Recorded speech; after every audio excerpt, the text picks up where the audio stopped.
Praise the lord.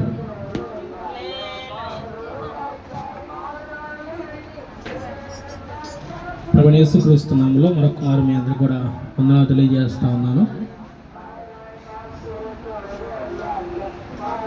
పరిశుద్ధ గ్రంథం నుంచి ఒక వాక్యం చూద్దాం. అపోస్తల కార్యాలు 20వ అధ్యాయము 28వ వచనం చదువుదాం.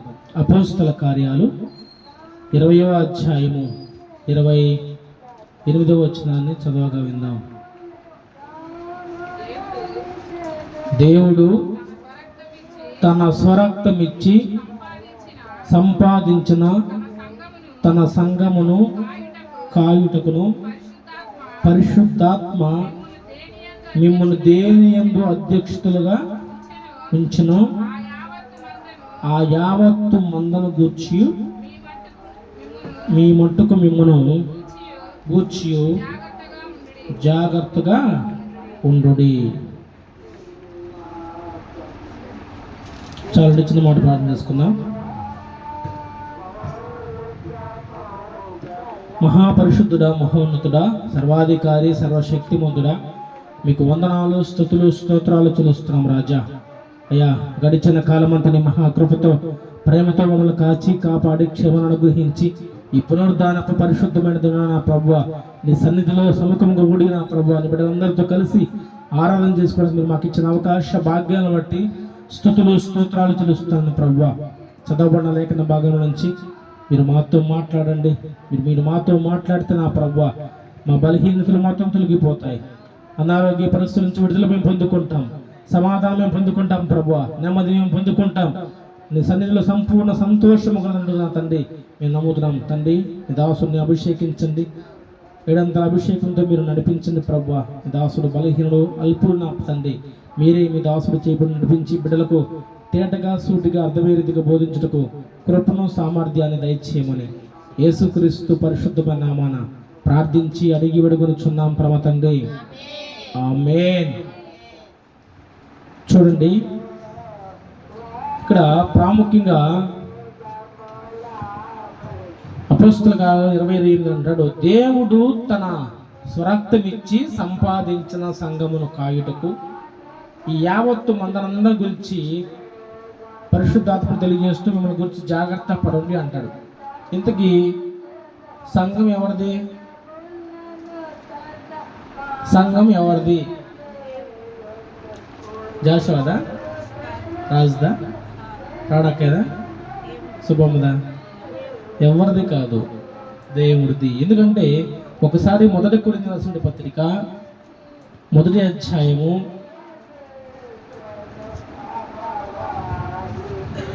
11వ వచనం ఉంది. మొదటి కొరింథీయులకు రాసిన పత్రిక 1 కొరింథీ 1వ అధ్యాయము 11వ వచనం. నా సహోదరులారా, మీలో కలహములు కలవని మిమ్మల్ని గూర్చి నాకు తెలియవచ్చును. మీలో ఒకడు నేను పౌలు వాడను, ఒకడు నేను అపోలో వాడను, మరి ఒకడు నేను కేఫా వాడను, ఇంకొకడు నేను క్రీస్తు వాడని చెప్పుకొనుచున్నారని నా తాత్పర్యము. క్రీస్తు విభజింపబడి ఉన్నాడా? పౌలు మీ కొరకు సిలువ వేయబడిన పౌలు నామమున మీరు బాప్తీసము పొందితిరా. చూడండి, ఈ కలహాలు, విభేదాలు, మా సంఘం గొప్ప, మేమే మంచి పరిశుద్ధులు అని ఇప్పుడు కాదు, అప్పుడే ఆది అపోస్తల సంఘాలప్పుడే వాళ్ళు కలహాలు పుట్టి అంట. కలహాలు పుడితే అంటాడు, నేను పౌలు వాడును, నేను కెఫా వాడును, నేను అపోలో వాడును, నేను క్రీస్తు వాడని వారిలో వారు మాట్లాడుకుంటూ వారు ఉంటూ ఉన్నారు. వారి మధ్య విభేదాలు, కలహాలు కనపడతా ఉన్నాయి.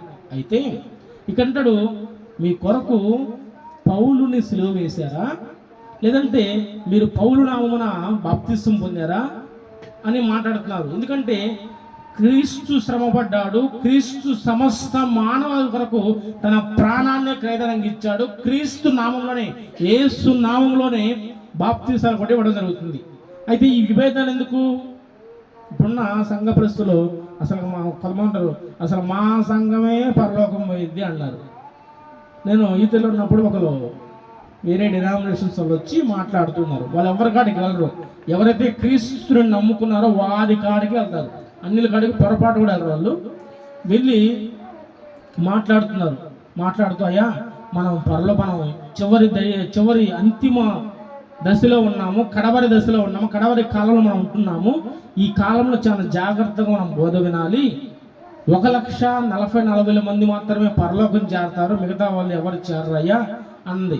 అది చెప్పుకుంటూ వస్తుంది. నేను అక్కడ ఆమెతో అమ్మా ఒకసారి ప్రకటన గ్రంథంలో చూస్తే మరి లెక్కకు సమీపించాలని ప్రతి జాతిలోనూ, ప్రతి వంశంలోనూ, ప్రతి భాష మాట్లాడే వాళ్ళందరిలో లెక్కకు కొన్ని కోట్ల మంది ఖర్జూరపు మట్టలు చేతపుచ్చుకొని తెల్లని వస్త్రములు ధరించుకొని మా రక్షణకు కర్తమైన దేవుడి ఎదుట సాగిలపడి వారు స్తోత్రాలు చెల్లిస్తున్నారు. మరి వీరందరూ ఎవరమ్మా అని అడిగితే వాళ్ళు వేరే అయ్యా, అసలు వాళ్ళు పరలోకం వాళ్ళు జస్ట్ తీర్పులో నిల్చున్నారని చెబుతున్నారు. కాదు, క్రీస్తు నమ్మి వాక్యం అనేది ఎవరైతే నా రొట్టెత్తి నేను ద్రాక్షారసం త్రాగుతాడో వాడు నిత్య జీవము గలవాడు, అతడిని నేను అంత్య దినంలో లేపుతున్న మాట మనకు కనబడతా ఉంటాయి. ఈరోజు నా మోసపరచబడేవారు, మోసగించేవారు అధికమైపోయారు ఈ కడవరి దినాల్లో. ఎందుకంటే మా సంఘం గొప్ప అనే విభేదాలు కనబడుతున్నాయి. అందుకు వాక్యం అనేది దేవుడు తన స్వరక్తం ఇచ్చి సంపాదించిన సంఘం. ఎందుకంటే తన చివరి రక్తపు బిందు వరకు కూడా దేవుడే సమస్త మానవుల వరకు తన రక్తాన్ని కార్చి పరిశుద్ధపరిచి అమూల్యమైన నిష్కలంకమైన రక్తాన్ని కార్చి ఉన్నాడు. ఈ సంఘము ఎవరిది? క్రీస్తుది. ఎందుకంటే ఈ సార్వత్రిక సంఘం అంతా కూడా ఈ వధువు సంఘము మంచి అంటే సంపూర్ణతలోకి వచ్చినప్పుడు ఆ దేవాది దేవుడికి పట్టపరాణిగా పట్టబడే సమయం ఆసన్నమవుతుంది. వధువు సిద్ధపరచబడతా ఉంది. అయితే మనము ఈ కడవరి దినాలు జాగ్రత్తగా, మీ మట్టుకు మీరు జాగ్రత్తగా ఉండండి. అయితే ఇక్కడ ప్రాముఖ్యంగా గతంలో కూడా ఈ అంశం చెప్పినైతే ఈ రెండవ కోణంలో చదువుతున్నా. మనం చర్చికి వస్తున్న మన పట్ల దేవుడి ఉద్దేశం ఏంటి అనేది ప్రశ్న. చర్చికి మనం వస్తున్నాము, నేను చర్చికి వెళ్తున్నాను, అసలు నిజంగా దేవుడు నన్ను ఎందుకు రక్షించుకున్నాడు, నా పట్ల అసలు దేవుని ఉద్దేశం ఏంది అని ఇప్పుడు ఆలోచన చేశారా? చేయాలి. ఇప్పుడు ఉదాహరణకి పిల్లల్ని స్కూల్కి పంపిస్తే బోధకు అంటే టీచర్ వారికి పాఠాలు నేర్పించి మంచి పాఠాలు అన్నీ నేర్పించి వారు ఒక్కొక్కరు జనరల్గా అడుగుతారు, అమ్మ మీరు ఏమవుతారు అంటే ఒక్కొక్కరు నేను కలెక్టర్ని అవుతాను, లేదా నేను డాక్టర్ని అవుతాను, నేను ఇంజనీర్ని అవుతాను, లేదా నేను టీచర్ని అవుతాను అంటారు. అందరూ ఎవరైనా సరే నేను రౌడీలు అవుతాను అంటారు. ఆ టైంలో ఎవరు అంటారు. కానీ చూడండి, నేర్పించేవారు ఒక్క టీచరే ఉన్నాడు, నేర్చుకోవాల్సిన అనేక మంది ఉన్నారు. కానీ వారి మనస్తత్వాలను బట్టి, వారి ఆలోచన విధానం బట్టి వారు రకరకాలుగా మనుషులుగా తర్వాత జీవితము ఉండిద్ది. అంటే ఇంజనీర్స్ అయ్యేవారు ఇంజనీర్స్ అవుతారు, రైతులు అయ్యేవాళ్ళు రైతులు అవుతారు. అట్లానే జాబ్ చేసుకుంటారు, కొన్ని కూలి పని చేసుకున్నారు. కానీ వీళ్ళందరూ చదువుకున్నారు కదా, చెప్పేవాళ్ళు కూడా టీచరే. కానీ ఎందుకు రకరకాలుగా మారిపోతున్నారు? వాక్యం కూడా అంతే. వాక్యం కూడా చెబుతున్నప్పుడు దేవుని అందరికీ తన యొక్క బోధ, తన యొక్క సత్యము దేవుడికి ప్రతి ఒక్కరిని కూడా సంపూర్ణంగా చేసుకొని తన యుద్ధం కూర్చోబెట్టడం వాక్యం ఉండిద్ది. ఇప్పుడు ఉంటున్న సంఘంలో కూడా రకరకాల మనుషులు వస్తారు, మరి మనస్తత్వాలు ఉండేవారు ఉన్నారు, రకరకాల మనుషులు ఉన్నారు. అయితే అందరూ ఒకే స్థాయిలో వెళ్తారా? వెళ్ళరు. వాక్యం అనేది కొంతమందిని సువార్థికులుగా లేపుకుంటాడు, కొంతమందిని పరిచయం చేసే వాళ్ళుగా లేపుకుంటాడు, కొంతమందిని సత్యం బోధ విషయంలో సత్యమైన బోధ మనం ఉంటున్నప్పుడు ఆ సత్యం కూడా ఒక రోషంగా ప్రతికవారు ఉంటారు. అట్లానే సంఘంలో కొంతమందిని దైవ జనులుగా లేపుకుంటాడు, కొంతమందిని ప్రార్థన యోధులుగా దేవుడు లేపుకుంటాడు. హల్లెలూయా! ఇది వాస్తవేగా. అందరము మేము సేవకులు అవుతామంటే మంచిదే, కానీ నీ పట్ల దేవుని ఉద్దేశాన్ని గుర్తుపట్టు. ఈ ఉదయకాల సమయంలో అసలు నిజంగా నేను చర్చికి ఎందుకు వస్తున్నాను? ఏ కాడికి నా అవసరతలో అడుక్కుంటూ నా కుటుంబం బాగుండాలి, నా పిల్లలు బాగుండాలి, ఇందుకోసమే నేను చర్చికి వస్తున్నానా? కాదు. ఎందుకు నేను ప్రత్యేకంగా ఇంతమంది జనాంగం ఉన్నారు, ఎందుకు దేవుడు ప్రత్యేకంగా నా పట్ల దృష్టి పెట్టి, ఎందుకు దేవుడు నన్ను రక్షించుకొని నా జీవితాన్ని చీకటిలో నుంచి వెలుగుగా మార్చాడు, ఎందుకు ప్రతినిత్యము నా సన్నిధికి వస్తున్నాను అయితే దేవుడు నా పట్ల ప్రత్యేకమైన ఉద్దేశం కలిగి ఉన్నాడని ఎప్పుడన్నా ఆలోచన చేశారా? ఆలోచన చేస్తే మంచిది. ఎందుకంటే నీ పట్ల నువ్వు రక్షణ పొందుకున్నావంటే ఏదో సాదాసీదాగా పొందుకోలా. నువ్వు రక్షణ పొందుకున్నావంటే సాదాసీదాగా పొందుకోలా. ఎవరికి లేనంటే భాగ్యాన్ని దేవుని దృష్టికి నువ్వు ఇష్టపూర్వకంగా ఉన్నావు కాబట్టి, విరిగి నలిగిన హృదయంతో నీవు దేవుని సన్నిధిస్తున్నావు కాబట్టి దేవుడు నిన్ను ప్రత్యేకించాడు. హల్లెలూయా. అనేక జనాంగంలో నుంచి, పాపంలో నుంచి, శాపంలో నుంచి నిన్ను ప్రత్యేకించి పరిశుద్ధమైన రక్షణ నీతి వస్త్రాన్ని నీకు ధరింపజేశాడు దేవుడు. అయితే నేను దేవునికి ఎలా తనకి మళ్ళీ నేను ఎలా దాన్ని దేవుడిని ఎలా సంతోషపరచగలను? అసలు నా విషయంలో దేవుని చిత్తం ఏంటి అంటే, వాక్యం అనేది మనం అందరం కూడా సంఘం. ఇక్కడ కొంతమంది ప్రార్థన బాగా చేసేవాళ్ళు ఉన్నారు, కొంతమంది భోజనం విషయం వరకు వచ్చేసరికి పరిచయం చేసే వాళ్ళు కొంచెం భోజనానికి సిద్ధపరిచి ఆ వంట వండి పెట్టి ఆ పాత్రలు కడిగి పరిశుద్ధులకి ఆహారం పెట్టే వాళ్ళు ఉన్నారు. అట్లానే సువార్త పరిచర్యకి ఇతరులకి నేను సువార్త ప్రకటించాలనే భారం మీలో ఉన్నటువంటి వారు ఉన్నారు. దేవుని సేవ అంటే మేము చేస్తాము చేయలేమనే వాళ్ళు కూడా ఉన్నారా? కానీ ప్రార్థన మాత్రం అందరూ ఖచ్చితంగా చేస్తారు. అయితే ఈ 5 రకాలంటి వారు సంఘంలో నుంచే లెగుస్తారు. అయితే కాపరి వీరిని గుర్తుపట్టి వారు దేనికి చెందుతారు, వారిని ఎలాగ మనము పురికొల్పాలి, వారిని ఎలాగ మనము ప్రభువుకి ప్రతిష్ఠులుగా చేయాలి, వారిని ఎలాగ మనం ప్రోత్సహించాలి అన్న కోణంలో కాపరి చేయాలి. అంతేగాని వచ్చారులే కాసేపు కూర్చున్నారుగా వాకింగ్ చెప్పారుగా అని వెళ్ళేవారుగా ఉండకూడదు. నా మట్టుకు నేను చెప్పగలను, ప్రతి ఒక్క శుక్రవారము ప్రతి ఒక్క ఆదివారం నేను రాకపోయినా చర్చికి ఎవరు వచ్చారు, ఈరోజు ఏ వాక్యం అందింది, ఒకవేళ ఆమె రాకపోతే ఆమెకి ఏం బాధ ఉందా అని అడిగి నేను కనుక్కొని అవకాశం ఉంటే ఆమె కాడికి వెళ్ళండి అనేది నేను చేస్తాను. ఎక్కువగా నేను రానక్కకే చేస్తాను, లేదంటే ఒకసారి అమ్మగా చేస్తాను. ఎందుకంటే అది కాపరి బాధ్యత. వాడు ఎందుకు పాపం వాళ్ళకి ఇబ్బంది ఉందేమో పోయి వాళ్ళకి ఏమైనా ఇబ్బంది ఉంటే వారితో మాట్లాడండి, వారి కాడికి వెళ్ళి కలిసి కావద్దు, ధైర్యం చెప్పండి. అంతేగా మన కొమ్మ తీసే వాళ్ళకి మీరు మాట్లాడద్దు. ఎందుకంటే అలా ధైర్యం చెప్పేది ఒక దేవుని బిడ్డలకు బాధ్యత ఉండిద్దండి. మన కుటుంబస్తులకు కానీ ఇరుగు పొరుగులకు అలాంటి బాధ్యత ఉండదు. ఎందుకంటే దేవుని సేవకులుగా, దేవుని యొక్క సంఘంగా మనం అందరము ఒక ఫ్యామిలీలో క్రీస్తు రక్తం చేత మనం అందరం కూడా విమోచించబడి ఉన్నాము కాబట్టి ఒక సంఘంగా మనం కూడుకొని ఇక్కడ ఆరాధన చేస్తున్నాం కాబట్టి మీ పట్ల నాకు ప్రత్యేకమైన బాధ్యత ఉండిద్ది. అవునంటారా కదంటారా? ఎవరవసరం అని దూరాన్ని ఉంటాం, మేము ఎప్పుడు చూసామంటారా? నేను దూరాన్ని ఉన్నా సరే నేను ప్రతి ఒక్క ఆదివారమున కాబట్టి అడగండి, చెక్ చేసుకోండి. నేను చాలా ఫోన్ చేసి అందరు ఎట్లా ఉన్నారు, ఏంది వాళ్ళ పరిస్థితులు ఎలా ఉన్నాయి, ఎందుకు రాలేకపోతున్నారు నేను ఖచ్చితంగా నేను అడుగుతాను. తెలిసింది ఒక మా ముస్లిం జనాభా కూడా వస్తూ ఉండి ఆగిపోతా ఉంది, రాలేదు ఎందుకు రాలేదు పోయి కడుక్కొని మాట్లాడండి అని చెబుతాను. ఎందుకంటే వాళ్ళకున్న ప్రాబ్లమ్స్ వాళ్ళకి ఉంటాయి. వెళ్ళి వాళ్ళకి ధైర్యం చెప్పండి, డబ్బులు ఇవ్వాల్సిన అవసరం లేదు, ముందు వాళ్ళకి ధైర్యం చెప్పండి, మేము ఉన్నామమ్మా, ఏదైనా ఉంటే మేము చూసుకుంటాము, ప్రార్థన చేద్దాం, దేవునికి సమస్తము సాధ్యమని ఎలాంటి ఓదార్పు దయచేయండి. ఖచ్చితంగా వారు కొంచెం నెమ్మది పొందుకుంటారండి. అంతేగాని వారిని కొద్దిగా కృంగదీశారు అనుకోండి రాను. అయితే ఈ దేవుని సంఘంలో రకరకాల వ్యక్తులు లెగుస్తారని చెప్పారు కదా, కాపర్లు ఎప్పుతారు కదా, సువార్థికులుగా, భోజన పరిచయం చేసేవారిగా, అట్లానే సత్య సంబంధులుగా, అట్లానే దేవుని సేవకులుగా, ప్రార్థన యోధులు కానీ 5 అంశాలు ఉన్నాయి. ఈ 5 అంశాలు ఒక్కొక్కటి చూద్దాం. మొట్టమొదటికి 1 కొరింథీయులకు పత్రిక 9వ అధ్యాయము 16వ వచనం నుండి 1 కొరింథీయులకు పత్రిక 9వ అధ్యాయము 16వ వచనం. నేను సువార్తను ప్రకటించుచున్నను, నాకు అతిశయ కారణము లేదు, సువార్తను ప్రకటింపవలసిన భారము నా మీద మోపబడి ఉన్నది. అయ్యో, నేను సువార్తను ప్రకటింపకపోయిన ఎడల నాకు ధనము అనడా లేదు, శ్రమ అన్నాడు. ఎందుకంటే ఆ మాట వాస్తవానికి పౌలు మాట్లాడే సందర్భమైనది.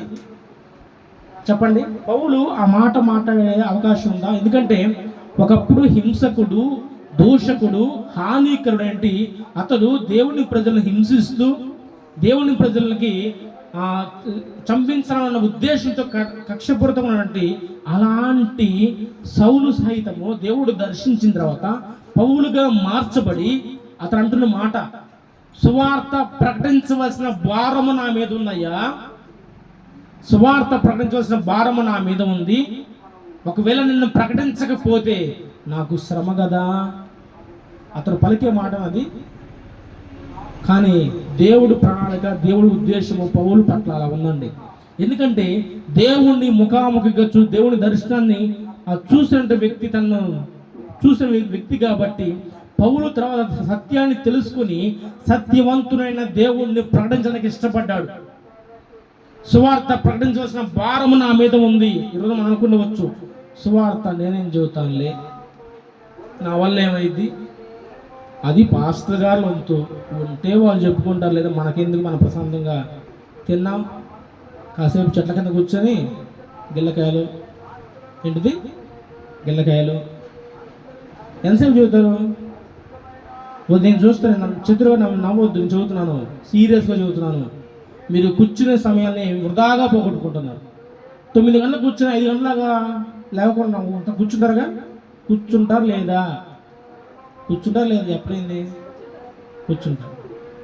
అంత అసలు అన్నం కూడా ఆకలి అవ్వకుండా అంత శ్రద్ధగా ఉండేవాళ్ళు కరపత్రాలు తీసుకొని ఒక అర్ధగంటన పోయి ఊళ్ళో అక్కడ చూద్దామనే ఆలోచన ఉండదా? లేదంటే కాసేపు ఇక్కడికి వచ్చి మోకరించి వాళ్ళ వ్యక్తులు కానీ సమస్యలు ఉన్నారంట అయ్యా, లేదంటే దేవుని మందిరం ఇక్కడ కట్టబడాలి, ఇక్కడ పరిచయం జరగాలని ఒక అర్ధగంటన్నా ప్రార్థన చేసే అవకాశం మీకు లేదా? అలాంటి మనసు మీకు ఇవ్వలేదా? పౌలు అంటున్నాడు, సువార్త ప్రకటించవలసిన భారము నా మీద ఉంది. ఎందుకంటే ఒక్కసారి పక్క పేజీ తీపిస్తే అపోస్తలులు అదే మొదలుకొరింథీ 11వ అధ్యాయము 26వ వచనం చూడండి. మొదలుకొరింథీ 11వ అధ్యాయం 26వ వచనం, మీరు ఈ రొట్టెను తిని ఈ పాత్రలో త్రాగునప్పుడల్లా ప్రభువు వచ్చు వరకు ఆయన మరణమును ప్రచురించుదురు. వారం వారం మళ్ళా చేయవేస్తున్నా లేదా? చేయవేస్తున్నా, చేయతండి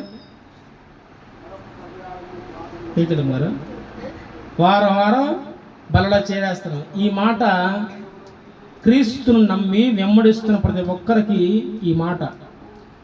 అక్కడ ఏమంటున్నాడు, మీరు ఈ రొట్టెను తిని ఈ పాత్రను త్రాగునప్పుడల్లా ప్రభువు వచ్చు వరకు ఆయన మరణమును ప్రచురించారు, అంటే ప్రకటించారు.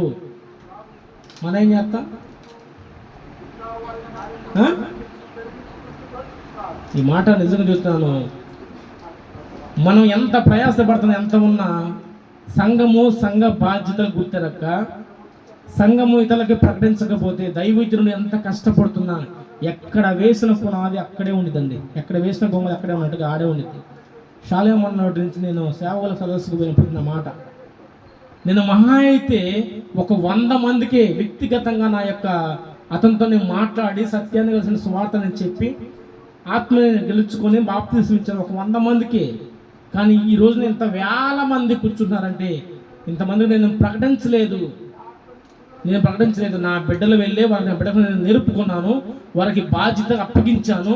వారే ఆత్మను గెలుచుకుని తీసుకొచ్చి కూర్చోబెట్టి వారే సత్య సంబంధం ఉండి అనేక మంది ప్రభు వైపు నడిపిస్తున్నారు. హల్లెలూయా.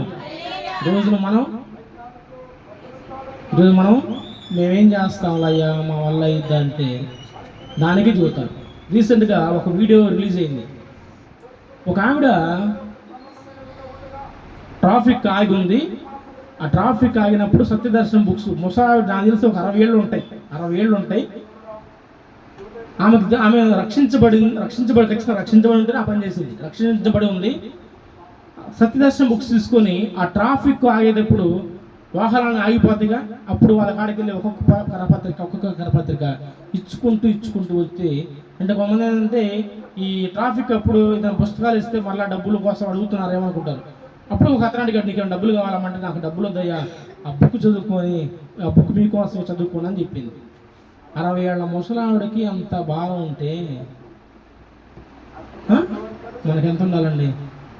కొద్దిగన్నా రోషం పౌరుషం ఉంటే, ఏంటిది రోషం పౌరుషం ఉంటే సువార్త చెప్పాలి. ఎందుకంటే దేవుడు అంటున్నాడు, అక్కడ పౌలు అంటున్నాడు, సువార్త ప్రకటించవలసిన భారము నా మీద ఉంది, ఆ సువార్త ప్రకటించకపోతే నాకు శ్రమ. పౌలు అంటున్న మాట వారం మనం బల్ల చేస్తున్న మనము ప్రభుని గురించి ఇతరులకు ప్రకటించాల్సిన బాధ్యత నీ మీద లేదా అని దేవుడు సూటిగా మాట్లాడుతున్నాడు. అలా ఉన్నప్పుడు అలాంటి వారిని ప్రత్యేకంగా ఎన్నుకుంటే, అలా భారం నీకుంటే దైవజనులు దాన్ని గుర్తించి ఇది సువార్థికులుగా మారుసుదాం. సువార్థులుగా అనేక వాళ్ళకి ఎలాంటిది ఉండదు, ఆ భోజనాలు ఉండవు, సేవ ఉండదు. ఏ కాడికి నేను అనేకులకి క్రీస్తుని పరిచయం చేయాలి, అనేకులకి నేను క్రీస్తు గురించి సత్యాన్ని చెప్పాలని చెప్పి ఇలానే పరిగెడుతూ ఉంటారండి. అలాంటి వారు దేవునికి ప్రీతికరమైన వారు. హల్లెలూయా. అలా సేవ చేసేవారు దేవునికి ఇష్టం. అలాగా ఆసక్తి మీలో ఉంటే దైవజనులను గుర్తించి వారిని సువార్త యోధులుగా మార్చాలి. అంతేకాదు ఎవరికే నువ్వేం సువార్త చేద్దావు, నువ్వేందని బ్రతికేంతని పాస్టర్ గారు కించపరచకూడదు, పక్కన ఉన్న విశ్వాసం కించపరచకూడదు. అలా ఉంటున్న వారిని ప్రోత్సహించాలి. సత్యదాన్ని తెలుసు వెనకే ఒకసారి చూడండి, అందరూ చూడండి సార్ ఆమె చూడండి. ఒకసారి ఫోన్ చేసి, యా మరి ఎందుకు ఈ సమయం వెళ్తున్నా నాకు తెలియదు కానీ 12:30 అయిపోయింది, దేవుడు వాళ్ళ కాడికి వెళ్ళమని చదువుతున్నాడు, వెళ్ళి వాళ్ళకి కాస్త దేవుడు మాట చెప్పి ప్రార్థన చేసి వస్తాను నాకు ఫోన్ చేసేలా చెప్పింది. నేను చాలా సంతోషపడతా ఆ విషయంలో. హల్లెలూయా. వాళ్ళు ఎందుకు అనేక వాళ్ళ ఇంటికి వెళ్తాను, వారి జీవితంలో గొప్ప కార్యకర్తలు వెంకటేష్ ఉన్నాడుగా, రావాలి వాళ్ళ వెంకటేష్ ప్రత్యేకంగా అని చెప్పిద్ది. ఆమె ప్రవచనం అని చెప్పి ఆమె కాదు, కేవలం ప్రార్థన చేసే వ్యక్తి. అయ్యా నీ ఖచ్చితంగా మగబిడ్డలు ఇస్తాడు రా అని చెప్పిందంట. ఆమెను ఖచ్చితంగా నమ్ముతాడు అబ్బాయి. నేను ఆమె అతిశయం కోసం చెప్పట్లేదు. ఆమె వయసు ఉండి కాళ్ళు కూడా సరిగ్గా నడవు, కానీ ఇతరులు కూడా ప్రార్థించిద్ది. నాకు ఖచ్చితంగా ఫోన్ చేసినప్పుడల్లా వెంకటేశ్వరి అయ్యా మరిగో నేను ఒక అబ్బాయి వాళ్ళ అబ్బాయిలాగా బాగా ఇచ్చింది అనమాట. ఇలా వాళ్ళకి సువార్త చెప్పాను, వాళ్ళకి ఇట్లా ప్రార్థన చేశాను, నువ్వు కూడా చేయయ్యా, నువ్వు చేస్తే బాగుండిద్ది అని అనిపించి ఇలా నా గురించి గొప్ప చెప్పుకుంటున్నారు, నా గురించి ఇలా అనుకుంటున్నారు అంటే నేను దాన్ని బట్టి దేవుడు నిజంగా సంతోషపడ్డా. చాలు, నాకు ఇచ్చిన మందులో కొంతమంది అన్న విశ్వాస భ్రష్టులు అయిపోతే విశ్వాస భ్రష్టులు అవ్వనే, కొంతమంది అన్న దేవుని కొరకు సత్యాన్ని తెలిపి వారిని ఆత్మీయులుగా వారిని ఆత్మీయులుగా తీర్చిదిద్ది వారి స్థితి నిజంగా వారి దేవుని కొరకు రేపబడుతుంటే అంతకంటే భాగ్యం ఉండిద్దండి, అంతకంటే భాగ్యం ఉండిద్ది. అప్పుడే మాకు ఆనందము. డబ్బులు కాదు, ధనము కాదు, సుఖభోగాలు కాదు. ఒక మందని నడిపిస్తున్నప్పుడు ఆ మందలో ఉన్న వ్యక్తులు ఇతరులకు సువార్త ప్రకటించి దేవుని సన్నిధి వారు నడిపిస్తున్నప్పుడు ఇతరులు అంటే వారు ఇతరుల మేలు కోరుకునేవారండి. దేవుని బిడ్డలు అంటే ఇతరులు మేలు కోరుకునేవారు. అలా కోరుకున్నప్పుడు వారు బాగుపడితే నా దేవుడు వారి జీవితంలో గొప్ప మేలు చేశాడులే అని సంతోషపడి కన్నీళ్లతో దేవునికి స్తోత్రాలు చెబుతారు. తెలుసా, నిజమా ప్రభా, ఇలాంటి జీవితంలో అభాగ్యులము ఎందుకులేంటి వారమయ్యా, పెంట కుప్పల మీద పడి ఉన్నట్టు మమ్మల్ని తీసుకొచ్చి పవిత్రమైన జీవితాన్ని గ్రహించి యోగ్యత అర్హత లేదు, కానీ మమ్మల్ని నా ప్రభా నీ సేవకు పిలుచుకున్నావు, నీ పనిలో మమ్మల్ని నిలబెట్టావు, ఒక మందను తయారు చేసావు, ఆ మందలో కూడా శ్రేష్టమైన భక్తులు లేస్తున్నారు అనే స్తోత్రాలతో దేవుడికి మనసారా కృతజ్ఞత తెలుస్తా. అయితే మొట్టమొదటిది సువార్థికులు లెక్కవాలి, సువార్త చెప్పాలి. మనం సువార్త ఇతరులు చెప్పకుండా నేను జ్యోతి వింటారా అంటే వింటారా అన్న కాడే సగమైపోయింది. ఎందుకంటే మన జీవితాలు అలా ఉంటాయి కాబట్టి నేను మొహమాటం లేకుండా మాట్లాడతా. ఎందుకంటే మన జీవితాలు ఒకప్పుడు దరిద్రంగా ఉండవచ్చు, కానీ క్రీస్తు రక్తం చేత విలువ పెట్టి కొనబడిన నీవు, విమోచించబడిన నీవు పరిశుద్ధపరచబడాలని గ్రహించు. తర్వాత నేను అలా బ్రతికానయ్యా, కానీ ఇప్పుడు నేను నూతన పరచబడ్డాను, నా జీవితం వెలుగుగా మార్చబడింది, ఇక నుంచి నేను క్రీస్తు కొరకు బ్రతుకుతాను అన్న నిశ్చయత నీలో ఉండాలి. అలా ఉన్నప్పుడే నువ్వు ఇతరులకు సువార్త మరి వినకపోయినాయి, కానీ దేవుడు చూస్తున్నాడు కదా, దేవుడు చూస్తున్నాడు. మనం ప్రయాసంతా దేవుడు చూస్తున్నాడు. మనం చేస్తున్నది, మనము ప్రతిదీ ఇతరుల పట్ల మనం పొందుతున్న అవమానం సరే, నిందలు కావచ్చు, ప్రతిదీ కూడా దేవుడు చూస్తున్నాడు. దేవుడు నాకు దీనికి అన్నిటికీ గొప్ప బహుమానం ఇస్తాడని నమ్మి విశ్వసించి దేవుని పనికి నువ్వు నడుము కట్టుకుంటే ఓకే. లేదనుకో వాళ్ళు ఏదో వచ్చుకుంటారు పోతారు, మనం ఆడేదంటే నీ యొక్క ఆత్మీయ స్థితి అంతే ఉండిద్ది, మారదు. కానీ దానికి ఉండేవాళ్ళు ఇతరులు వాళ్ళు మారతారు, చేస్తారు. ఎందుకు అంటే రెండవది అంకాల పిల్లలు సత్యంగా నాకు పరిచయం ఎట్లా అంటే టీ తాగితేనే పరిచయం. ఆమె కూడా అంతే, వెళ్ళిందంట. మరొకన్న పరిచయం బట్టి మాట్లాడుతూ దేవుని మాటకుని చెప్పి వాళ్ళని బలపరిచి ఈ రోజున ప్రతి ఒక్క ఆదివారం వాళ్ళ ఇంటికి వెళ్ళి ప్రార్థన చేసి దానికి ద్వారం తెరిచినారు. నేను కాదు, ఆవిడ. ఎందుకంటే ఆమె క్రీస్తు ప్రేమ తెలుసుకుంది, దేవుని దగ్గర గొప్ప గొప్ప కార్యాలు ఆమె చూసింది. నేను బాగుపడటం కాదు, నాతో పాటు నా కుటుంబస్తులు, వారితో నా ఇరుగు పొరుగు వారు, నా సమాజం బాగుండాలని, మేలు అలా ఉండాలి అని కోరిక తన ఉంది. కాబట్టి ఆయన కాడికి వెళ్ళి చెప్పింది. ఆయన నాతో అన్న మాట తెలుసా? నాతో అన్న మాట, నేను కనుక బాగుపడితే నా కాలుసు మళ్ళా ఆ యొక్క జేబులు కాలేసుకొని బాగుపడితే మీ మందిరం కాడికి వచ్చి డోలకు కొడతాయా అని చెప్పాడు ఆయన. హల్లెలూయా. మందిరం కాడికి వచ్చి డోలకు కొడతా అని చెప్పాడు. ఏది? ఒక అన్యుడు. అవి కదా మనకి మంచి ఉజ్జీవాన్ని ఇచ్చాయి. అంతేగాని కూర్చుందాం, వాళ్ళకి మాటలు చెప్పుకుందామని గంటల లోకానుసారంగా జీవిస్తుంటే లోకస్తులకి నీకు వ్యత్యాసం ఏంటి అని అడుగుతున్నాను నేను. లోకస్తులకి నీకు వ్యత్యాసం ఏంటి? వారి దేవుని తెలీదు, నువ్వు కూడా దేవుని తెలుసుకుని కూడా తెలియని స్థితిలో నువ్వు ఉండవు. అది అవసరమా? పరిశుద్ధులకి ఇది తగదు. కాబట్టి ఎక్కడైనా మార్పు చెందండి. సువార్త ప్రకటించే విషయంలో నీ వంతుడుగా నీవు, అయ్యా నేను రక్షించబడ్డాను, ఇంకా నా కుటుంబస్తులను ఇంకా కొంతమంది మారలేదు, నా ఎదుగు పరుగు మారలేదు, నేను చెబితే వింటానంటే ఆయన అడుగు. నేను వారితో నేను ఎలా మాట్లాడాలి, వాడికి ఎలా సమాధానం చెప్పాలి అని దేవుని సన్నిధిలో అడుగు. ప్రభు చిత్తం అయితే ఖచ్చితంగా నీకు ఆయన ఆలోచన ఇచ్చి ఖచ్చితంగా నడిపిస్తానండి. నేను అనుకున్నాను ఈరోజు ఇలా ఉంటానని, నేను అనుకున్నానండి బైబిల్ని ప్రకటించి నేను బోధ చేస్తానని, పొర్రపాటు కూడా అనుకోలేదు. కానీ దేవుని సంకల్పము, కొంతమంది చేసిన ప్రార్థన, దేవుడు నన్ను ఆకర్షించి తన సేవకు ఈ రీతిగా నడిపించుకున్నాడు. ఒక మందను సమకూర్చడం అంటే అది ఆషామాషి వ్యవహారం కాదండి. ఒక మందను సమకూర్చుకొని వాడు పరిశుద్ధంగా అక్కడ ఆరాధన జరిగించడము. ఎందుకంటే సైతాన్తో గొడవ, ఒక రోజు సైతాన్తో గొడవ పెట్టుకుంటూ సైతాన్ ఆమె దాడులు చేస్తూ వాటన్ని కూడా లక్ష్య పెట్టకుండా పరిశుద్ధులు అక్కడ వచ్చి ఆరాధన చేస్తున్నారంటే అది పరలోకం కంటే గొప్పది కదా. అక్కడ వారు అక్కడ ఉంటూ దేవుని సన్నిధిస్తూ దేవుని వాక్యాన్ని వారు వింటున్నారు కదా అన్న నిశ్చయత ఉండాలి. అది కదా నిజమైనటువంటి సేవ అని నాకు అనిపించింది. ఇలా జరుగుతున్నప్పుడు అనేకమైన దాడులు, అనేకమైన వ్యతిరేకతలు, ప్రాముఖ్యంగా కుటుంబస్తులే కావచ్చు, వ్యతిరేకలు కావచ్చు, లోకపరమైన వారు కావచ్చు, అనేకమైన దాడుల మధ్య ఉంటుంది సేవ అంటే చిన్న ఏదో వచ్చాక కాసేపు మైకులు పెట్టుకున్నాగా చెప్పి వెళ్ళామని మాకుండా దాని వెనక చాలా ఆత్మీయ పోరాటం ఉండిద్దండి. ఆత్మీయ పోరాటం విస్తారంగా ఉండిద్ది. నా యేసుతో కలిసి పోరాడుచున్నాను, అపజయమే ఎరుగని జయశీలుడాయన. నా యేసుతో కలిసి పోరాడుచున్నాను, అపజయమే ఎరుగని జయశీలుడాయన.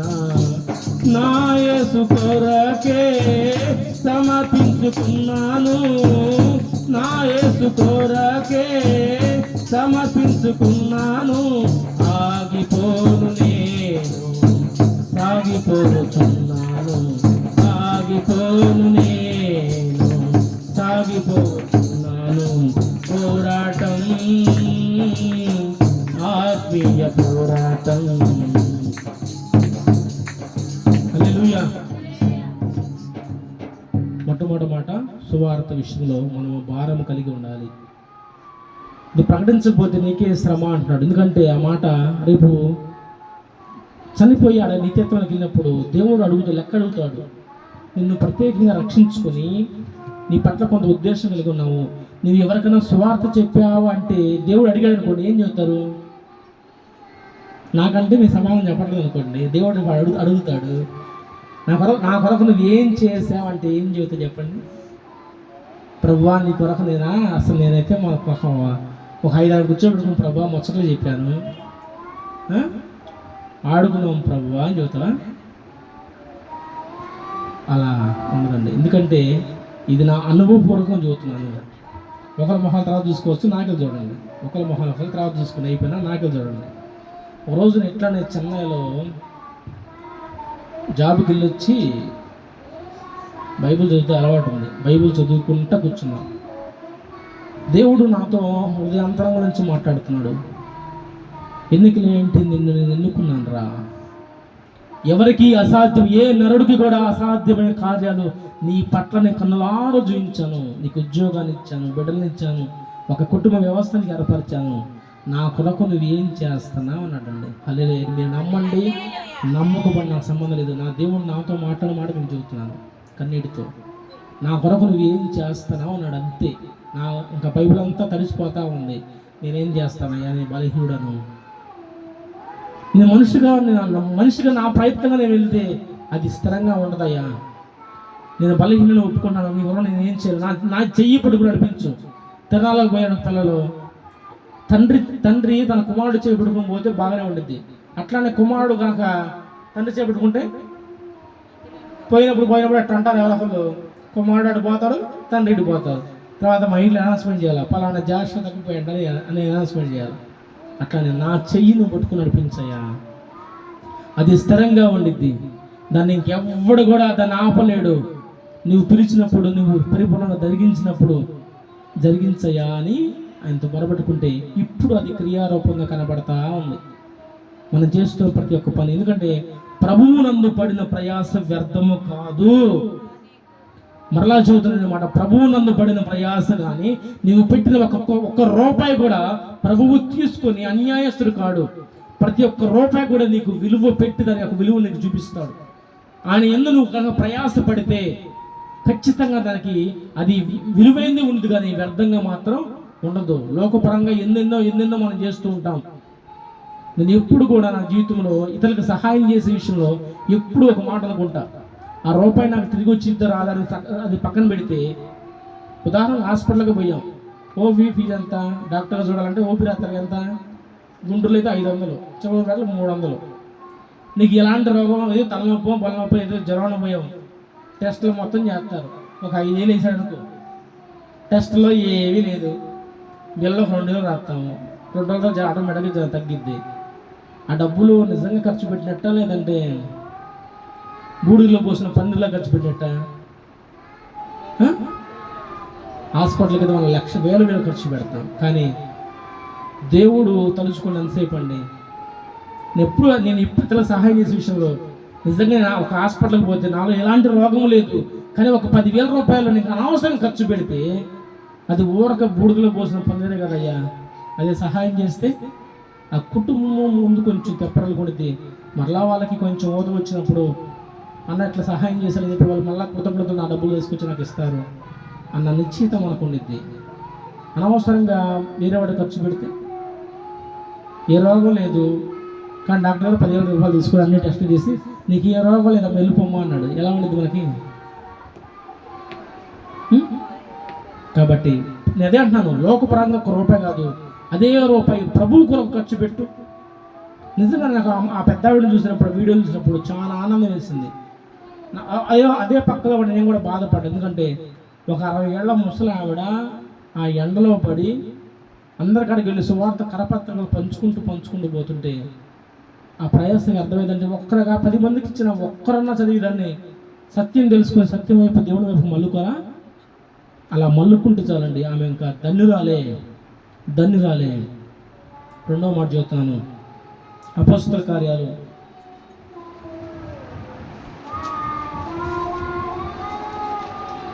6వ అధ్యాయము 3వ వచనం. అపోస్తల కార్యాలు 6వ అధ్యాయము 3వ వచనం.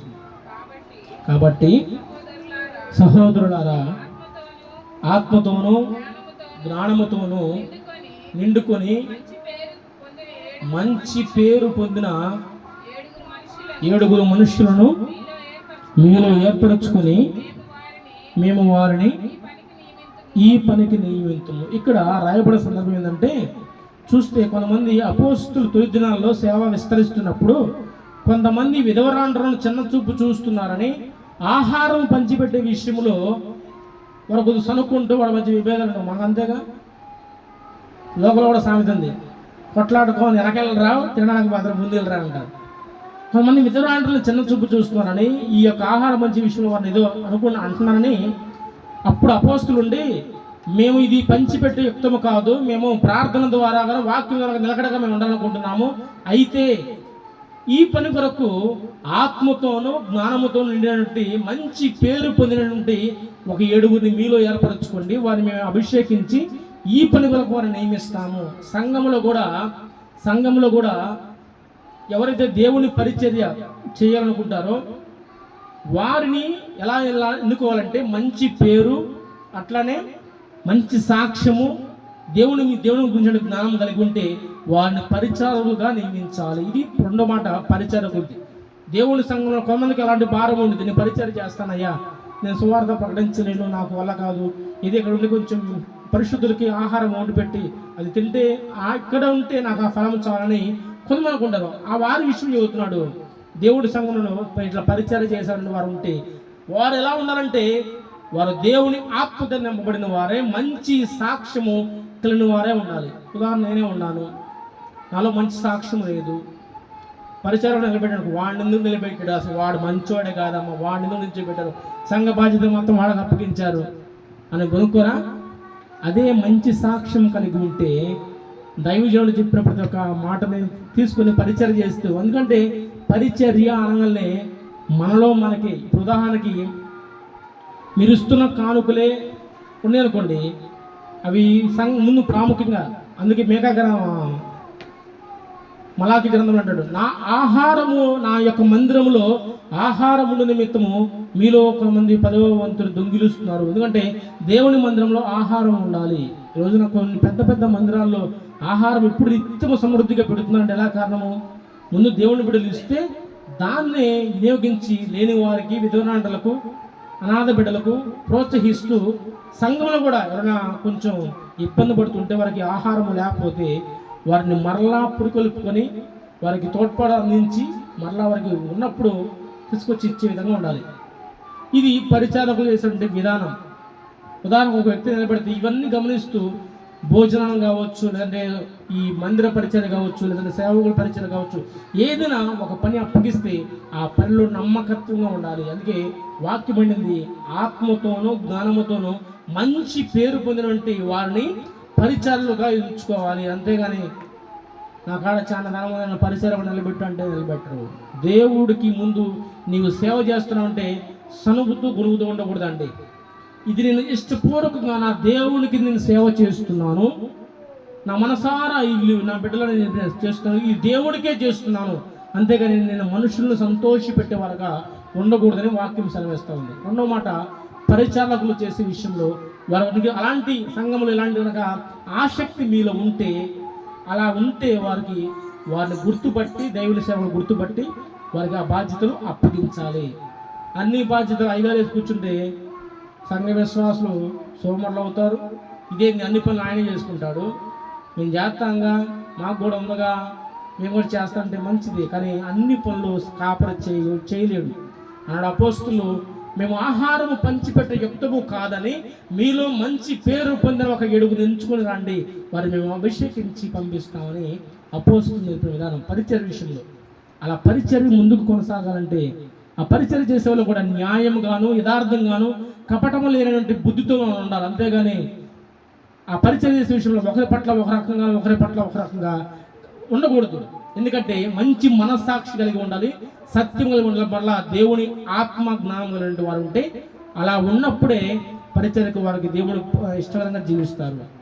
మూడవది చెప్పమంటారా ఆపేద్దామంటారా? సరే, మూడవది అపోస్తలుల 2 తిమోతి రాసిన పత్రిక 2వ అధ్యాయం 15వ వచనం నుండి. 2 తిమోతి 2వ అధ్యాయం 15వ వచనం. 2వ తిమోతి రాసిన పత్రిక 2వ అధ్యాయము 15వ వచనం. 2వ తిమోతి 2వ అధ్యాయము 15వ వచనం చూద్దాం. దేవుని ఎదుట యోగ్యునిగాను, సిగ్గుపడనక్కరలేని పనివానిగాను, సత్యవాక్యమును సరిగా ఉపదేశించువానిగాను నిన్ను నీవే దేవునికి కనపరచు. ఇక్కడ 3 విషయాలు ప్రాముఖ్యంగా ఉన్నాయి. దేవుని ఎదుట యోగ్యునిగా, రెండోది సిగ్గుపడనక్కలేని పనివానిగా, సత్యవాక్య విషయంలో నిన్ను నీవే జాగ్రత్తగా. కొంతమందికి ఆ మాట ఫస్ట్ మాట ఉంది, నేను యోగ్యురాలని యోగ్యుడిని. నీవు నిజంగా నీ మనసులో అనిపించింది ఎప్పుడన్నా?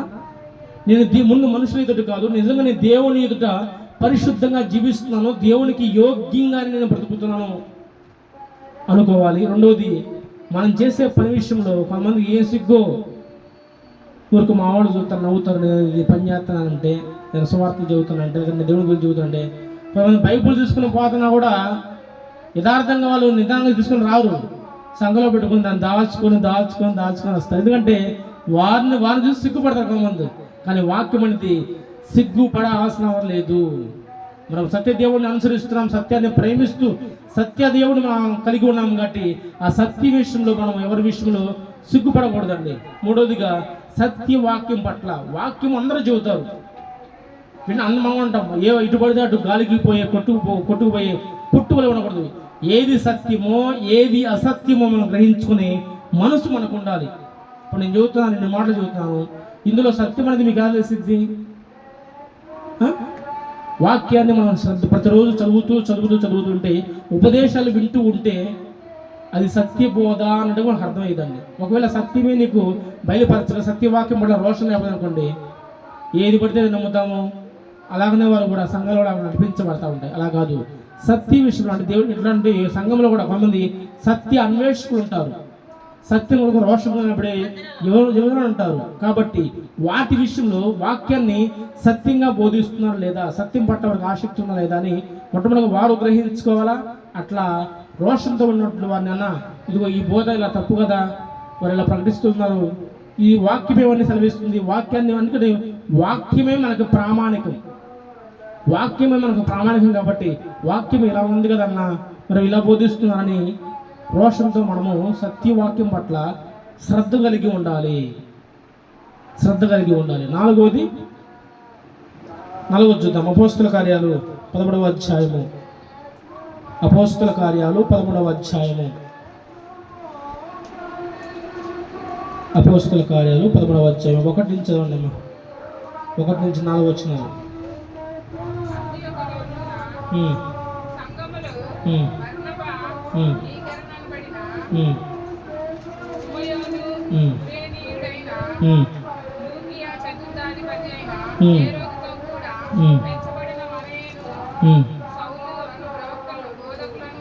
ఉండిరి,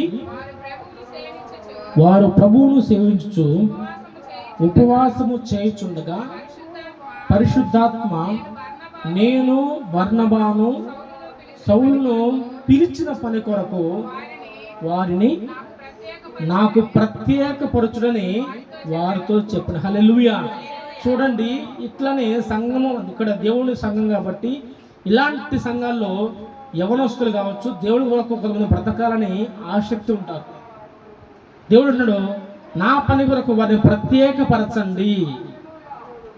కొంతమంది సేవ చేస్తుంటే, నువ్వు సేవ నీకెందుకు అబ్బాయి సేవ, ఊరుకో మేము చేస్తున్నాగా అంటారు. కానీ అట్లా కాదు. కాపరి తనతో పాటు కొంతమంది ఉపకాపరులు ఏర్పరచుకోవాలి. వాక్యం కాపరి ఇప్పుడు ఉంటాం, కొన్నాళ్ళ పాటు ఉంటాం, ఇక్కడ కొన్నిసార్లు రాలేని పరిస్థితే ఉండిద్ది, రాజు కూడా మాకు ఇబ్బంది కలిగింది. అప్పుడు ఎవరు వచ్చి చెబుతారు? మళ్ళీ మనం చెప్పుకున్నాం. అప్పుడు సత్యం కొరకు ఎవరైతే వాక్యాన్ని బాగా జ్ఞానవంతులు కలిగి దేవుని సేవ నేను చేయాలని ఆసక్తి ఉంటారో వారిని గుర్తుపట్టి వారిని దేవుని కొరకు ప్రతిష్ఠలుగా చేయాలి. అలాంటి వారిని గుర్తుపట్టి, ఎందుకంటే ఇప్పుడు ఉన్నటువంటి ఇలాంటి సంఘాల్లో ఇవన్నీ లక్షణాలు ఉంటే ఉండవా? అందుకని కొంతమంది దేవుని సేవకు ప్రత్యేకంగా వారిని ఎంచుకోవాలండి. అలా ఉన్నప్పుడు అందుకే పౌలును బర్నబాను తన పని కొరకు పిలిచిన దేవుడు వారిని ప్రత్యేకించి అపోస్తలుల చేతుల నుంచి వారిని దేవుని పని కొరకు పంపించారు. అంటే సేవ విషయం. అంతేగాని మన కారణం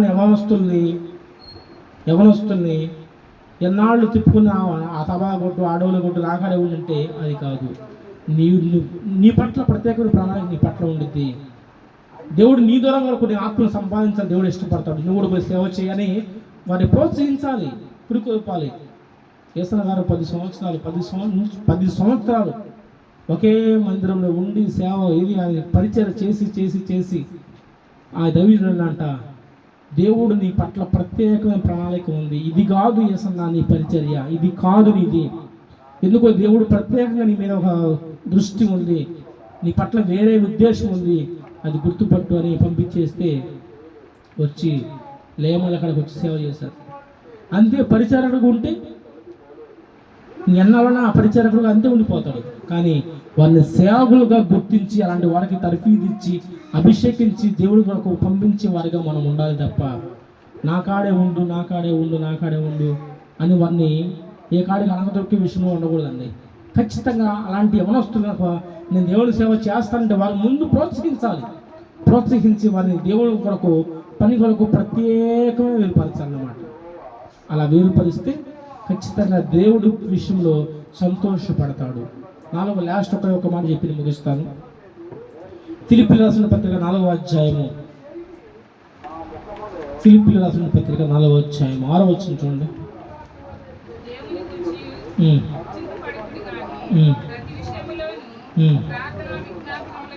ప్రతి విషయంలోనూ ప్రార్థన విజ్ఞాపముల చేత కృతజ్ఞతాపూర్వకంగా మీ విన్నపములను దేవునికి తెలియజేయండి. అలాగనే అపోస్తల కార్యాలు 12వ అధ్యాయము 5వ వచనం చదువుదామా.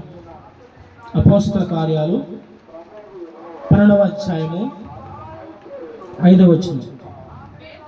పేతురు చెరసాలలో ఉంచబడను, సంఘమైతే అతని కొరకు అత్యాశక్తితో దేవునికి ప్రార్థన చేయొచ్చు. ఇప్పుడు మనం చెప్పుకున్నటువంటి 4 అంశాలు. కొంతమంది మేము స్వార్థ పని చేయలేము, మేము సంఘంలో పరిచయం ఏం చేయలేమయ్యా, మాకు అలాంటి శక్తి బలము కూడా లేదు, సత్యం కూడా దోషం మాకాలేదు, మేము ఇంకా దేవుని సేవ కూడా మేము చేయలేమంటే కూర్చుని ఒక పని చేసే ఒక పని ఉంది. ఏది? ప్రార్థన. ప్రతి విషయములోనూ దేవునికి కృతజ్ఞతాపూర్వకంగా దేవుని విన్నపములు దేవునికి తెలియచేయండి. అట్లానే సంఘమైతే పేతురు కొరకు అత్యాశక్తితో ప్రార్థించినట్టుగా లేఖనం సెలవిస్తూ ఉంది. ఈరోజు నా వల్ల ఏమి కాదు, ఏం పని నా వల్ల కాదు అని నువ్వు అనుకుంటే నిరుత్సాహపడితే దేవుడు నీతో మాట్లాడుతున్నాడు. ప్రార్థన చేసే అవకాశం ఉంది. ప్రార్థన యోధులాగా నువ్వు మార్చబడు. ఎందుకంటే ఈ రోజున గొప్ప సంఘాలు ఉన్నాయంటే వారు అలా దీవించబడడం కారణం చెప్పనా, అక్కడ 24 గంటలు ప్రార్థన జరుగుతూనే ఉండిద్ది. ఆ బలిపీఠం మీద ఇప్పుడు అగ్ని మండుతూనే ఉండిద్దండి. ప్రార్థన అగ్ని ఎప్పుడైతే మండిద్దో ఆ సంఘాలు ఉజ్జీవించబడతా ఉంటాయి. ప్రార్థనా దూపం ఎప్పుడైతే ఆ యొక్క సన్నిధిలో నిత్యం మండుతూ ఉండిద్దో ఆ సంఘాలు దీవించబడతా ఉంటాయి. ప్రార్థనా దూపం లేని సంఘాలు నిర్జీవంగా ఉండి ఇంకా వాటి తాళేసుకోవటమే. ఎందుకంటే ప్రార్థనకి అంత ఇంపార్టెంట్ ఉందండి. మనం సంఘంగా చేసినట్టు మెయిన్గా ఉంది అంటే ప్రార్థన. ఇక నా వల్ల ఏం కాదయ్యా, నేను ఏం చేయలేను, సువార్త పని చేయలేను, ఎలాంటి పని చేయాలంటే నోడుంది కాబట్టి ఏం చేయాలన్నా ప్రార్థించి, అయ్యా మా సంఘ అవస్థలు ఇయ్యి, ముందు దేశక్షేమం వరకు చెయ్యి, తర్వాత దైవజనం వరకు వచ్చి, తర్వాత సంఘం వరకు చెయ్యి. ఇలా ఉన్నారయ్యా, కొంతమంది అలా బాగలేదు, అనారోగ్యంగా ఉన్న వారి కొరకు ప్రార్థన చేయి. నీకు తెలిసిన నీకు నాకు ప్రార్థన ఏది రాదంట మొట్టమొదటి చెప్పే మాట. కొన్ని సంఘాల్లో పాటలు పాడమంటే 100 పాటలు పాడతారు. ప్రార్థన చేయమంటే మోకాళ్ళు వేసి ప్రార్థన చేయమంటే వాళ్ళ వల్ల కాదు. మనలో కూడా ప్రార్థన చేయమంటే నువ్వు చెయ్యి అంటాడు. శుక్రవారం రాత్రి మన చీజే. నాకు తెలిసి మా అమ్మ మా పిల్ల నాకు తెలిసి నాకు ఇప్పుడు ఇంచుమించు 35 ఉంటాయి. మా అమ్మ వాళ్ళు నాకు తెలిసి ఒక 5 సంవత్సరాలు వెళ్తాను చర్చిలకి. 5 సంవత్సరాలు వెళ్తాను. నాన్నగారు ఉన్నప్పుడు కంచి వాళ్ళు పాపం ప్రార్థనకి వెళ్తారు. మనం నోరు తెరిచి ప్రార్థన చేస్తే కదా నువ్వు వచ్చేది ప్రార్థన. నువ్వు ఎన్నాళ్ళు పక్కన పడిసి నాకు రాదు నీకు నీ జీవితకాలం రాదు ఇక్కడ ప్రార్థన. నీ జీవితకాలం ప్రార్థన చేయలేవు. ఎప్పుడైతేయా ప్రార్థన చేసే అవకాశం నాకు ఇయ్యా, నా నోడిని సరళపరచు, నాకు ప్రార్థన భారాన్ని నాకు పుట్టించాయా, ప్రార్థన నాకు నేర్పించాయని అడిగితే దేవుడికి ఇవ్వడండి. కొంతమంది తల్లులు వారి కుటుంబం కొరకు గంటల ప్రార్థన చేస్తారు. ఒక తల్లి ప్రార్థన తన కుటుంబాన్ని మార్చిద్దంట. ఒక తల్లి ప్రార్థన తన కుటుంబంలో ఉన్నటువంటి ప్రతి ఒక్క బిడ్డలో క్షేమకరంగా ఉంటారు. ఈరోజు కొంతమంది నేను చూస్తున్నాను, వీరు ఇంత అభివృద్ధి ఎలా పొందుకున్నారంటే వారు చెప్పే సాక్ష్యము, ఇది మా గొప్పతనం కదయ్యా, మా తల్లిదండ్రుల ప్రార్థన, మా తల్లిదండ్రుల ప్రార్థన వారి యొక్క ఆశీర్వాద ఫలమే ఈరోజు మేము అనుభవిస్తున్నాం. ఆ తల్లిదండ్రులకు నిజంగా కన్నీరు గారు సలికే ఉంటుంది. వాక్యం అనేది విలాప వాక్యాలు 2:19, సియోను కుమారి, నీవు లేచి మొదటి జామున ప్రార్థన చేయము, నా సన్నిధిలో నీళ్లు కుమ్మరించుము, నీ పసిపిల్లల నిమిత్తము చేతులు ఎత్తి ప్రార్థన చేసే అనుభవం నీకు ఉండాలండి. అదే అనుభవం సంఘంలో కూడా నీకు ఉండాలి. నీ కుటుంబం కొరకు చేసుకుని కాదన్ను. అట్లానే ఈరోజు నేను ఇక్కడ దాదాపు 55 కిలోమీటర్లను చూస్తున్నానంటే ఆ పొలాల మధ్యలో మరి విస్తర పొలాలు ఉంటాయి, యాక్సిడెంట్లు అవుతూ ఉంటాయి. కొన్నిసార్లు ఆకులు కూడా వచ్చేస్తాయి, ఎక్కడ ఆగను దాదాపుగా, ఎందుకంటే మళ్ళీ టైం చెప్పి వస్తూ ఉంటా. క్షేమకరంగా మీకు నడిపించబడాలంటే సంఘ ప్రార్థన అవసరం. సంఘంలో ఎవరైనా సరే, నేను రావచ్చు, రాజు రావచ్చు, ఎవరైనా రావచ్చు, దైవజనుడికి వస్తుంటే వారి ముందు క్షేమంగా నడిపించు, మాతో మాట్లాడయ్యా, మాతో మాట్లాడు. అంతేగాని మనం ప్రార్థన చేయకుండా, ప్రార్థన లేకుండా ఉంటే, నేనంటే ఒక అతను అంటాడు, ఒక దైవజనుడు చెప్పిన మాట, 3 గంటల సేపు దేవుడిని ప్రతిరోజు దేవుడితో నాకు ఆ సమయం ఇవ్వకపోతే ఆ రోజంతా సాధారణంగా అప్పగించినట్టేనంట. అర్థమైంది అన్నమాట. 3 గంటలు అంటే మధ్యాహ్నం సాయంత్రం 3 గంటల ఆటం కాదండి. ప్రతిరోజు గడుస్తున్నాడు 24 గంటల్లో 3 గంటలు దేవుడికి కనుక మనం ఖర్చు పెడితే ఆ రోజు సాధారణ చేతులు మనం బందీలుగా ఉండమంట, లేకపోతే బందీలుగా ఉన్నట్టే. ఇంగ్లాండ్ దేశంలో ఒక చిన్న యథార్థమైన సంగతి చూస్తూ ఉన్నాను. ఇట్లానే వాక్యం చెబుతున్నప్పుడు ఒక యవనస్తుడు, డబ్బు ఉంది, ఎన్నో అవకాశాలు ఉంది తనకి, ఆ డబ్బు అంతా ఉన్నప్పటికీ కూడా విలాసవంతంగా స్నేహితులకి స్నేహితుల కాడ కూర్చొని విలాసంగా గడుపుతూ ఉన్నాడు. ఒకరోజు దైవజనుడు వాక్యం చెబుతున్నప్పుడు ప్రాణం గురించి చెప్పినప్పుడు రక్షణ లేకుండా చనిపోతే నరకానికి పోతాం మాట బాగా తాకి దేవుడి గురించి భయం ఏర్పడి ఆ రోజు నుంచి ఒక తీర్మానం చేసుకున్నాడు. అతని పేరు టామ్. ఒక తీర్మానం చేసుకుని, ఇక్కడి నుంచి నేను ప్రతిరోజు 1 గంట సేపు నీతో నేను గడుపుతానయ్యా అని తన ఇల్లు ఆఫీస్కు పక్కనే చర్చి ఉంటే 12 గంటల కాడ నుంచి 1 గంట దాకా నీ మందిరంలో గడుపుతానయ్యా అన్నాడంట. అంతే ఆ రోజు నుంచి ప్రతిరోజు అతను చర్చికి వెళ్ళడం, ప్రార్థన చేసుకోవడం, రావటం. ఎందుకంటే దేవుడు నాతో మాట్లాడతాడేమో, దేవుడు నన్ను దర్శిస్తాడని అతని కోరిక. ప్రతిరోజు వచ్చి మాట్లాడుతూ ఉన్నాడంట. ఒకరోజు ఆయన వచ్చి మాట్లాడి నాకు బాగా అనిపించింది, దేవా ఇదిగో నీ టామ్ను వచ్చాను. నాకు చాలా నాకు ఉద్యమం వచ్చింది ఆ మాటతో. దేవా నీ టామ్ను వచ్చాను. మనం జనంగా మాట్లాడతాం, ఏదేదో మాట్లాడకుండా, కానీ అయ్యా నీ బిడ్డను వచ్చాను, నీ టామ్ను వచ్చాను. ఈరోజు మనం కూడా అనుకోవచ్చు, నేను జాషువాను వచ్చాను నీ కాడికి అని ప్రార్థన చేస్తూ ఉంటే ఖచ్చితంగా దేవుడు మన ప్రార్థన ఆలకించుకుని ఉన్నాడండి. ఖచ్చితంగా మనం ప్రార్థన ఆలకిస్తాడు. ఆ టామ్ విషయంలో ప్రార్థన చేస్తున్నాడు. సంవత్సరాలు గడుస్తూ ఉన్నాయి. ఒక రోజున అనుకోకుండా వేరే కాడికి వెళ్ళి వస్తుండగా యాక్సిడెంట్ అయిపోయింది. అతనికి యాక్సిడెంట్ అయిపోతే హాస్పిటల్ తీసుకొచ్చారు, ట్రీట్మెంట్ జరిగింది. ఒక 3 రోజుల తర్వాత అతను కళ్ళు తెరిచి చూస్తే లెగలేకపోతున్నాడు, పైకి లెగలేకపోతున్నాడు. నడవాలని ప్రయత్నం చేస్తున్నాడు, రావట్లేదు. అసలు పైకి లెగుద్దామంటే అతనికి శక్తి రావట్లేదు. డాక్టర్ని అడిగాడంట, డాక్టర్ గారు నేను ఎందుకు లెగలేకపోతానంటే, టామ్ మమ్మల్ని క్షమించాలి, నీకు యాక్సిడెంట్ బహు ఘోరంగా జరిగింది. ఆ యాక్సిడెంట్ సమయంలో నీ కాళ్ళు నుజ్జైపోయినాయి టామ్, నీ అనుమతి లేకుండా నీ కాళ్ళని కట్ చేసాము, నీ కుంటివాడు అని అతను చెప్పి బయటకు వచ్చి డాక్టర్ గారు అన్నారంట, అక్కడున్న నర్సులతో అక్కడ ఉన్నటువంటి వారితో, అతను మానసికంగా ఇక్కడ డిప్రెషన్లోకి వెళ్ళిపోతాడు, దయచేసి అతను ఏడుస్తాడు, మీరు ఎవరు కూడా అతని కాడికి కొంతసేపు వెళ్ళమాకండి అని డాక్టర్ గారు చెప్పంట. టామ్ అయితే భయంకరంగా ఏడుస్తూ ఉన్నాడు. ఎందుకు తెలుసా, ప్రతిరోజు నీతో నేను మాట్లాడుకునే అనుభవం ఉందయ్యా, ఈ 3 రోజులు నీ కాడికి నేను రాలేకపోయానే, ఈ 3 రోజులు నేను రాలేకపోయానయ్యా అని ఏడుస్తూ భయంకరంగా ఏడుస్తూ ఉన్నప్పుడు నమ్మని అంటే నేనైతే సాక్షి నేను పరిపూర్ణంగా నమ్మని చెబుతున్నాను. ఆ యొక్క గదంతా ప్రకాశమైన వెలుగుతో నింపబడి ఉందంట. కళ్ళు తెరిచి చూడడం కూడా అంతటి ఆ వెలుగును చూడలేకపోతున్నానంట. క్రమక్రమంగా టామన్ నేను చూడలేకపోతున్నా అంటే ఆ వెలుగు క్రమక్రమంగా తగ్గి ఒక మనిషి ఆకారం తేజోమేడుగా కనపడుతూ ఉంటే టామ్ టామ్ నేనే నువ్వు ప్రభుని, నేనే ప్రతిరోజు నీ మనం నేను ఆలకిస్తాను. టామ్ నువ్వు ప్రతిరోజు 12 గంటలకు వస్తావు కదా, 11:30కే నీ కాడకు నీ ఆ మందిరం కాడకు వచ్చి కూర్చొని నీ ప్రార్థన ఆలకిస్తాను టామ్ అంటే అతనికి ఎంతో సంతోషం వేసిందంట. నిజంగా ప్రార్థనకి ఎంత శక్తి ఉండిద్దంటే ఖచ్చితంగా అంత శక్తి ఉండిద్దండి. అప్పుడు దేవుడు అంట, టామ్ ఇక నువ్వు రాలేకపోయినా ప్రతిరోజు నేను నీ కాడికే వస్తాను టామ్ అన్నాడంట దేవుడు. హల్లెలూయా, హల్లెలూయా. ఎందుకంటే ప్రార్థన చేస్తేనే మనం వెళ్ళాలని కాదు, దేవుడే మన హృదయంలో కొలువేమండి. దేవుడు ఖచ్చితంగా అలాంటి సాక్ష్యాలు ఇవ్వగలడు అండి, అలాంటి సన్నివేశాలు ఖచ్చితంగా చూపించగలడు. అది ప్రార్థనే మనకి మెయిన్ ఇంపార్టెంట్. ఇప్పుడు చెప్పబడిన దేవుడు తన స్వరక్తం ఇచ్చి సంపాదించిన ఈ సంఘం అంతట్లో ఈ రకరకాల మనుషులందరూ కూడా రకరకాలు ఉన్నారు. ఇప్పుడు పరిచయం ఒక పెద్ద పరిచయం జరుగుతుంది, అక్కడ రకరకాల ఉన్న భోజనం చేసేవాళ్ళు భోజనం చేస్తారు, వాటర్ పోసేవాళ్ళు వాటర్ పోస్తారు, చెప్పులు కాడు ఉండేవాళ్ళు చెప్పులు కాడు అంటారు. అట్లానే వారికి దగ్గరలో ఉండే బల్లని ఇస్తారు, సేవకులు ఉండేవాళ్ళు సేవకులుగా ఉంటారు. అట్లనే ప్రార్థన చేసే గుంపు కూడా ప్రార్థన చేస్తారు. ఇవన్నీ కూడా సంఘంలోనే ఉంటాయి. అయితే ఈ సంఘం ఎవరిది? దేవుడిది. దేవుడు ఎందుకంటే తన స్వరక్తం ఇచ్చి సంపాదించడం గుర్తుపెట్టుకు. మధ్యాహ్న కాల సమయంలో నిన్ను నీ భర్త సంపాదించలేదు, నీ బంధువులు సంపాదించలేదు, నిన్ను ఎవరు కూడా ఎవరిని సంపాదించలేదు. దేవుడే తన యొక్క అమూల్యమైన నిష్కలంకమైన రక్తాన్ని ఇచ్చి నేను దేవుడిని సంపాదించుకున్నాడు. అయితే దేవుడు అంటున్నాడు ఈ మధ్యాహ్న కాలంలో, అసలు చర్చికి ఎందుకు వస్తున్నావు?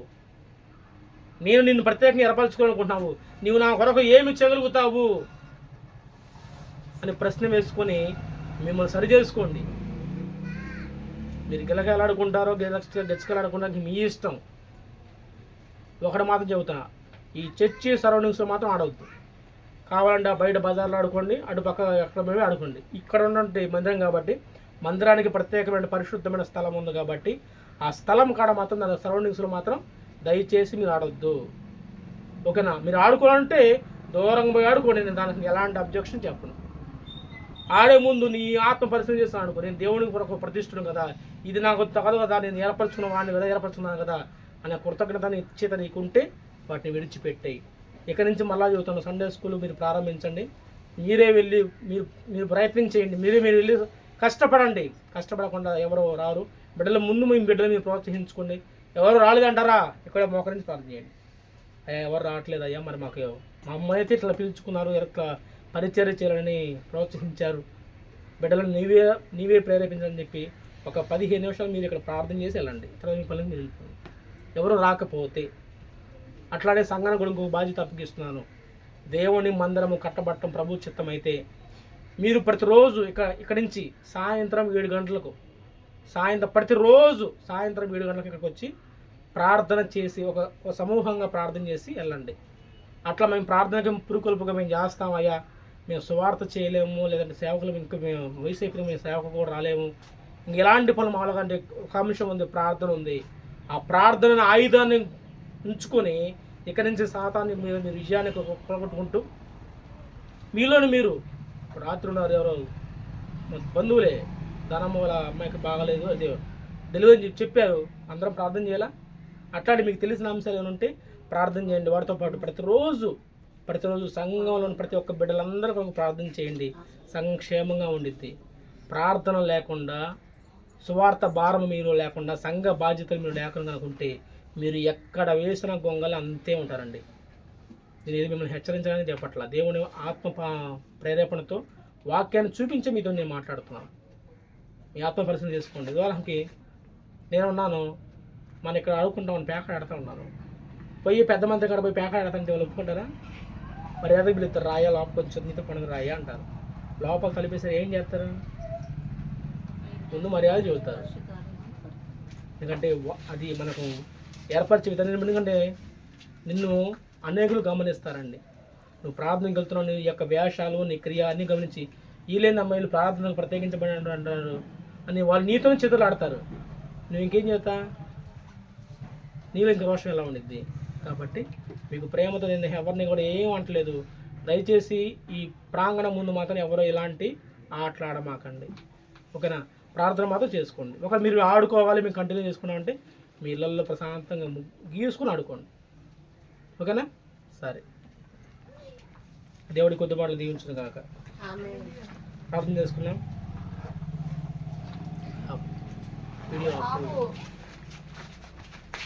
నా మాటలు ఎవరు మేము వినిపించుకుంటే